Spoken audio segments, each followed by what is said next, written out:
যায় সেক্ষেত্রে হচ্ছে বিগ হোয়েল। বিগ হোয়েল দ্বারা আমরা কি বুঝি?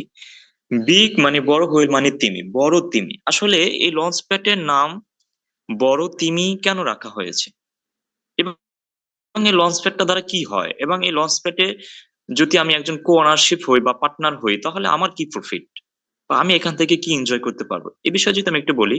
লঞ্চ প্যাডটা মূলত হচ্ছে একটি মার্কেট। লঞ্চ প্যাড আরো যদি সহজে বলি, যে পৃথিবীতে যত প্রজেক্ট আপনারা দেখতে পাচ্ছেন প্রত্যেকটা প্রজেক্ট পৃথিবীতে সশরীরে মেইন নেটে আসতে পারে না, কোনো কোনো লঞ্চ প্যাডের সহযোগিতা নিয়ে তাদের মেইন নেটে লঞ্চ করতে হয়।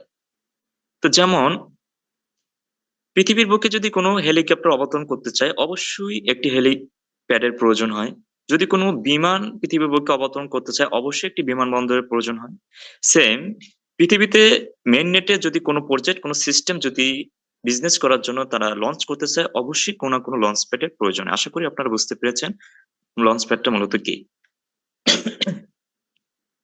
ওকে, এখানে বলা হচ্ছে 10 trillion come into crypto, 10,000 new project accept by 2026।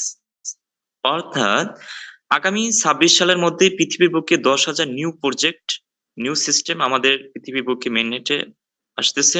এটি হচ্ছে 10 ট্রিলিয়নের একটি মার্কেট। 10 ট্রিলিয়ন, এখানে সবাই শিক্ষিত। আসলে 10 ট্রিলিয়ন কত বড় একটি প্রজেক্ট এটা আপনারা সবাই রিয়েলাইজ করতে পারতেছেন। যে প্রজেক্ট গুলো ম্যাক্সিমাম প্রজেক্ট আমাদের এই বিগ হয়ে লঞ্চ প্যাডে লঞ্চ করবে, কেন লঞ্চ করবে সে সম্পর্কে যদি একটু সামনে বিস্তারিত আলোচনা করতে যাই। এখানে যে ভদ্র ব্যক্তিকে দেখতে পাচ্ছেন এর হচ্ছেন আমাদের আল্টন ফাউন্ডেশনের সম্মানিত সিও। সিও কি বলছেন? People did not have the sense to profit from the biggest companies of the last 20 years. অর্থাৎ